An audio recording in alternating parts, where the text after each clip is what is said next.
मी संभाजी पगार आणि तुम्ही पाहत आहात लोकशाही माझा SP न्यूज इंडिया। धुळे शहराच्या संघर्षाची मशाल प्रभाताई परदेशी यांचा वाढदिवस। समाजसेवेचा धगधगत्या प्रवासाला जनमानसाचा सलाम। काही व्यक्तींचा वाढदिवस हा केवळ शुभेच्छांचा सोहळा असतो, मात्र ज्येष्ठ सामाजिक कार्यकर्त्या प्रभाताई परदेशी यांचा वाढदिवस म्हणजे त्यांनी जनतेसाठी दिलेल्या आयुष्याचा आढावा घेण्याचा दिवस आहे। धुळे शहरात प्रभाताई परदेशी हे नाव केवळ एका व्यक्तीचे राहिले नसून ते संघर्षाची ओळख आणि सर्वसामान्यांचा आधार बनले आहे। गेल्या 2 दशकांहून अधिक काळ त्यांनी समाजासाठी जे कार्य केले ते कोणत्याही पदाच्या चौकटीत बसणारे नाही।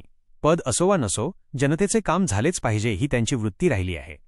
शहरातील खड्डेमय रस्ते, पाणीपुरवठ्याची समस्या किंवा महिलांवर होणारा अन्याय असो, प्रभाताई नेहमीच धावून जाणाऱ्या पहिल्या व्यक्ती ठरल्या आहेत। प्रशासनाला जाब विचारताना तडजोड न करणे आणि नागरिकांचा प्रश्न सुटल्याशिवाय मागे न हटणे हा त्यांचा स्वभाव आहे। महिलांच्या हक्कासाठी त्यांनी दिलेला लढा अनेकांसाठी धैर्याची प्रेरणा ठरला आहे। आज त्यांच्या वाढदिवसानिमित्त धुळे शहरात उत्साहाचे वातावरण असून त्यांच्या पुढील निरोगी आयुष्यासाठी शुभेच्छांचा वर्षाव होत आहे। धनंजय लक्ष्मीबाई गाळणकर यांनी देखील प्रभाताईंना वाढदिवसाच्या मनपूर्वक शुभेच्छा दिल्या आहेत। मी संभाजी पगार आणि तुम्ही पाहत आहात लोकशाही माझा SP न्यूज इंडिया, धुळे।